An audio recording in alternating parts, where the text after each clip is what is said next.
के बहराइच मामला लगातार अब तरह तरह के एंगल जो है वो बहराइच मामले में निकलते जा रहे हैं। संदीप मिश्रा आज इस मुद्दे पर हमसे बातचीत करेंगे। अब तक बता दें कि संदीप मिश्रा से हमने इस मुद्दे पर बातचीत नहीं करी। इस पूरे मामले को कैसे देख रहे हैं? कभी एंगल सामने निकल कर आता है कि 2 घंटे की, जो अभी लेटेस्ट अपडेट ये आई कि 2 घंटे की छूट जो है वो पुलिस ने वहां पर दे दी, यानी कि किसी का ध्यान ही नहीं था जब वो हिंसा हुई। वीडियो भी ये निकल कर आई कि पुलिस जो है वहां पर खड़ी है और आग लगाई जा रही है, हिंसा हो रही है, पर किसी का ध्यान नहीं। तो सोचिए समझिए साजिश अब इसको लोग बोल रहे हैं। आपको क्या लग रहा है कि इस तरीके से इस एंगल को देख रहे हैं? दंगे का तमाशा और तमाशबीन पुलिस, दो ही बात समझ में आई। पुलिस क्या कर रही थी, पुलिस क्यों नहीं लोगों को रोक रही थी, पुलिस के हाथ किसने बांधे थे, साजिशकर्ता कौन थे? मैं तो इतना ही कहूंगा कि बाबा ब्राह्मणों के लिए हानिकारक है। जब से बाबा का राज आया है तब से ब्राह्मणों की गाड़ियां पलटी जा रही हैं, बुलडोजर जा रहे हैं और ब्राह्मणों की बेटियां और माँ जिंदा जला दी जा रही हैं। और अब बहराइच में मरने वाला मिश्रा, दंगा करने वाले दोनों मिश्रा जिनका शोरूम फूका गया वो शुक्ला, तो ये बाबा जी ब्राह्मणों पर क्या रहम बरपा रहे हैं और ब्राह्मण इस योगी राज में ही क्यों तड़पा तड़पा के मारे जा रहे हैं, ये सोचने का विषय है। दूसरा सोचने का विषय ये है कि हम ब्राह्मणों को करना क्या था। हम ब्राह्मण तो समाज को दिशा देते थे, हम तो भिक्षा मांग के शिक्षा देने वाली कौम है। हम तो वो कौम है जिन्होंने सदाचार का, संस्कार का, सनातन का सबको पाठ पढ़ाया। हम तो वो है जिन्होंने कहा है वसुदैव कुटुंबकम। हम तो वो है जो जयकारे में भी ये कहते हैं विश्व का कल्याण हो। फिर ये राम गोपाल मिश्रा जी को किसने सिखा दिया कि जाओ कूद जाओ, छत पर चढ़ जाओ और उखाड़ फेंको वो झंडा जो तुम्हारे मतलब का नहीं, तुम्हारे धर्म का नहीं। निस्संदेह भेजा गया, निस्संदेह कोई एक ब्राह्मण का बच्चा जिसकी 3 महीने पहले शादी हुई है, जिसकी पत्नी के अभी मेहंदी के रंग भी हाथ से नहीं छूटे होंगे, वो इतना बड़ा फैसला बिना हौसला के कैसे कर लेगा? कौन थे वो लोग जो हौसला करना चाहते हैं? एसके वर्मा जी जो वहाँ के प्रभारी है थाना के, उनके अभी जो बयान आए, जो स्टिंग ऑपरेशन में बातें हैं, उसमें ये सामने आ रहा है कि एक व्यक्ति आया था, वो व्यक्ति चला गया और दंगा भड़क गया। प्रेम मिश्रा जी जिन्होंने महाराजगंज को जलाने की बात कही, सबूरी मिश्रा जी जिन्होंने महाराजगंज को जलाने की बात कही, उन्होंने कहा गद्दारी है, ये यारी नहीं गद्दारी है। पुलिस 2 घंटे का मोहलत नहीं दे पाई, थोड़ा और ज्यादा देती तो हम पूरा का पूरा महाराजगंज जला देते। बयान आया बिल्कुल ठीक। और वहीं पर पुलिस का ये कहना है कि जो सर्वेश्वर सिंह एमएलए हैं, उनकी इतनी हनक है, इतना दम है उनका कि उनके आदेश के बिना 151 का भी पर्चा पुलिस की औकात नहीं है कि दर्ज कर ले। क्या हो रहा है? कौन कर रहा है?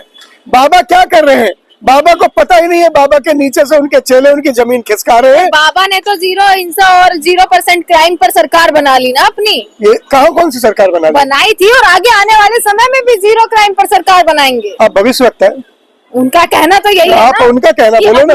अभी भी हम यही इस देश के परिवार है, ये चेहरा गौर से पहचान लो, ये पत्रकार नहीं ज्योतिषी है।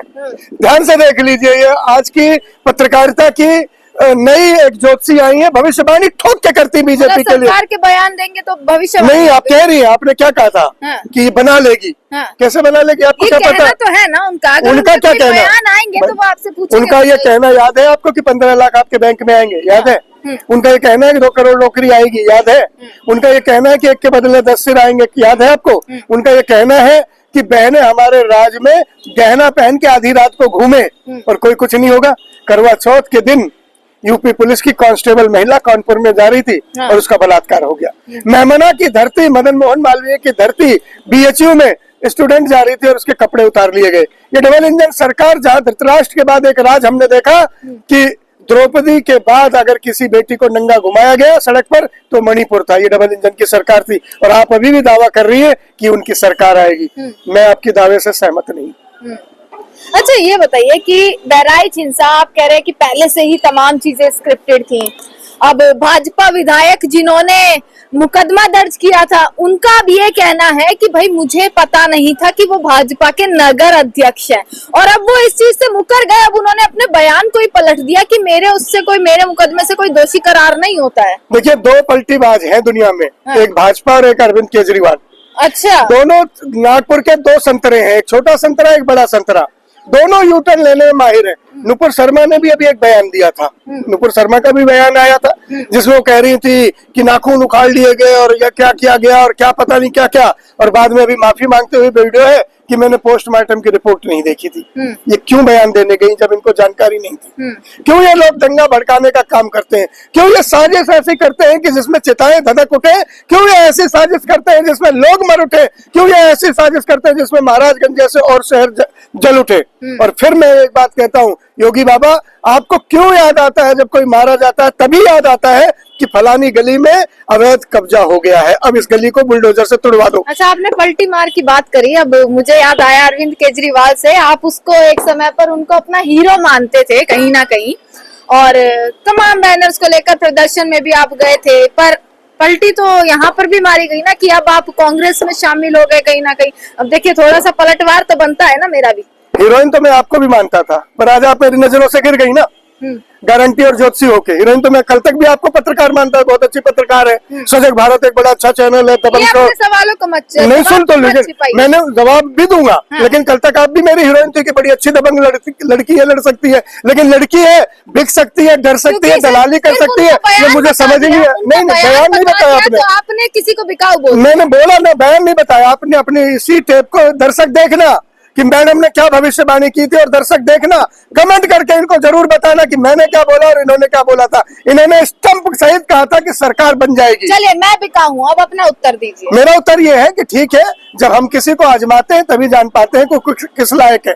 आजमाया, ट्रस्ट किया, ट्रस्टवर्दी नहीं निकले, रास्ता बदल लिया, इतनी सी बात है। अच्छा। इसमें क्या है? बिना आजमाए कैसे कह देता कि सजग भारत बहुत खराब चैनल है जी?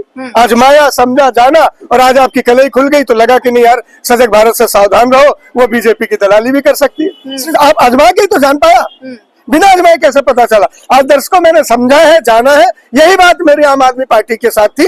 मैं उनका बहुत बड़ा प्रशंसक था, बहुत कस्में वादे करता था। दामिनी जी बिल्कुल सही कह रही है कि मैंने तपस्या जैसे की थी उस पार्टी के लिए। मैं पोस्टर, नारे, स्लोगन, दरी तक बिछाने का काम भी मेरे लिए गर्व का लगता था। लेकिन मुझे लगा कि वो उस दिशा और स्थिति में नहीं है जिसे मैं समझता था। जब उन एक्सपोज हो गए तो मैं दूर हो गया। चलिए मुद्दे पर आते हैं वापसी कि बहराइच ये चलाओगे ना पूरा? बिल्कुल चलेगा, देखिए बिल्कुल चलेगा। बहराइच हिंसा पर आपने कल एक बाइट दी थी, उसमें आप काफी जो है भावुक भी नजर आए। आपने तमाम चीजों को रखा। आप भी एक ब्राह्मण है, आप भी एक सनातनी है, एक हिंदू है, और एक ब्राह्मण की हत्या हुई तो ये के युवाओं के दिमाग में जिस तरीके की नफरत भरी जा रही है, सबसे बड़ा योगदान किसका जा रहा है इसमें? देखिए ये उन्हीं का योगदान है जिनका जन्म गोधरा कांड से हुआ है, जिन्होंने लाशों का एक ढेर इकट्ठा करके उनकी सीढ़ियां बनाकर सत्ता का शीर्ष छुआ है। उन्हीं का एक्सपेरिमेंट है। जिन्होंने गोधरा का एक्सपेरिमेंट किया, उन्होंने बहराइच किया, उन्होंने उनके ही राज में पुलवामा हुआ है, उनके ही राज में संसद में अटैक हुआ 2-2 बार। वाजपेयी से और मोदी राज में क्या बदला? उनके ही राज में बेटियां नंगी घुमाई गई, उनके ही राज में 750 किसानों ने जान दे दी, उनके ही राज में मंत्री का बेटा टहनी का लाल धार चढ़ा देता है, उनके ही राज में ब्रिभूषण आभूषण बन जाता है, उनके ही राज में सेंगर उनका साथी होता है, उनके ही राज में प्रज्वला जैसा नरपिशाच 2000 बेटियों का बलात्कार करके बकायदे सीढ़ी बांटता है। और मोदी जी उससे शक्ति मांगते हैं कि इसे जिता दो मुझे शक्ति मिलेगी। राम जाने शक्ति मांग रहे थे, शक्तिवर्धक मांग रहे थे, ये तो वो जाने और प्रज्वला जाने।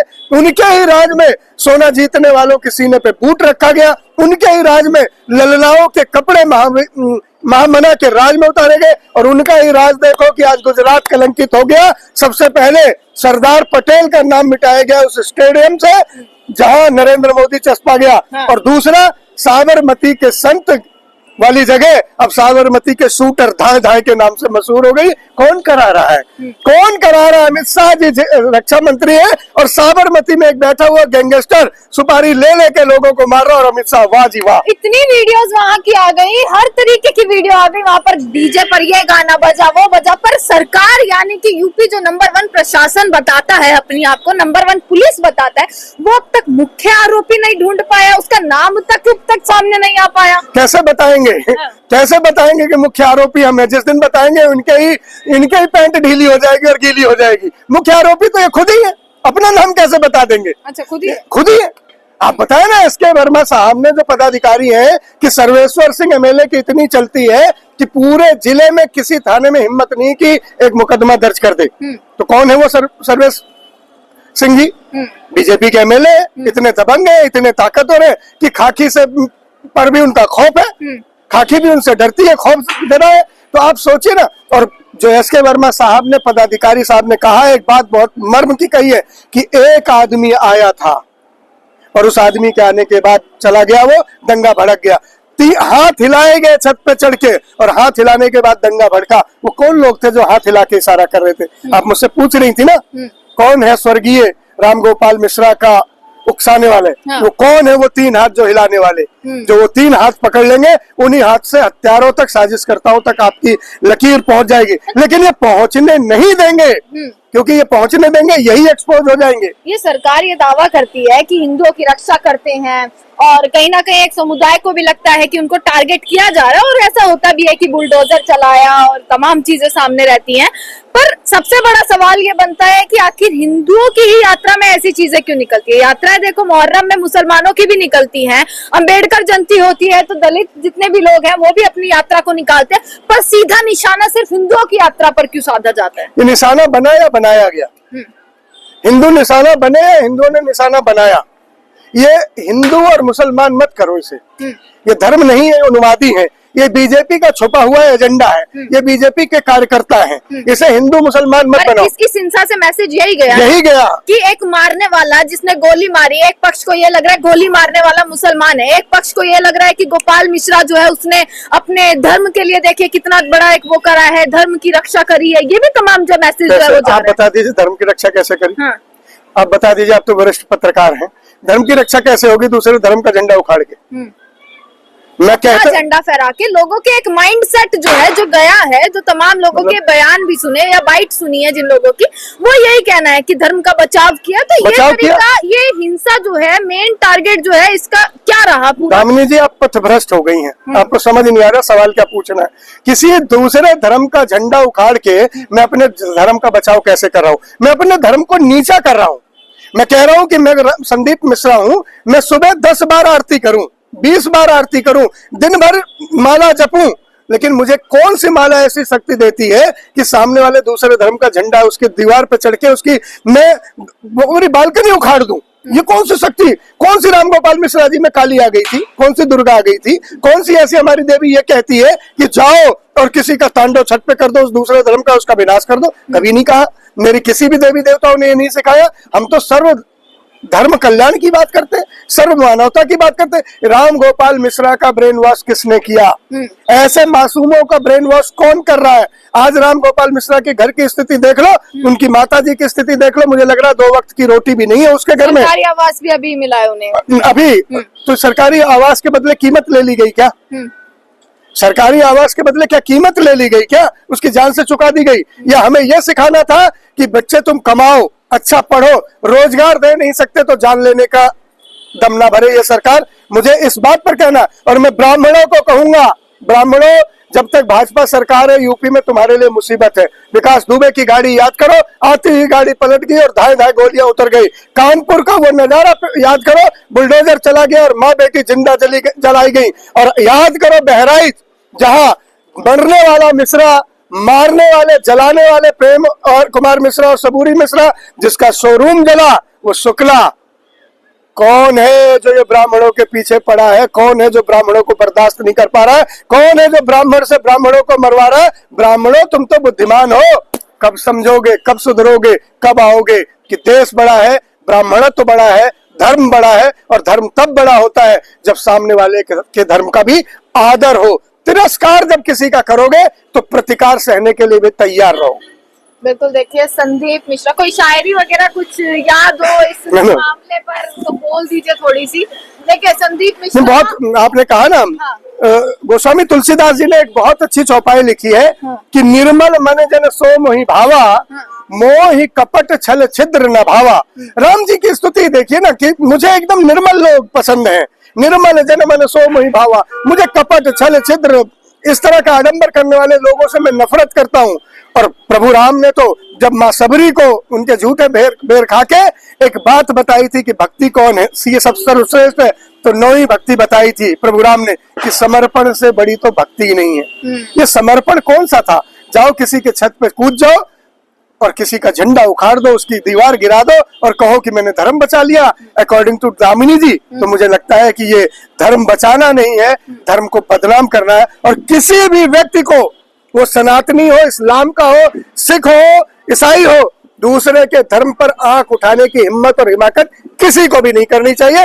नहीं सम्मान कर सको किसी के धर्म का, तो किसी के धर्म का अनादर करने की भी कुछ चेष्टा नहीं होनी चाहिए।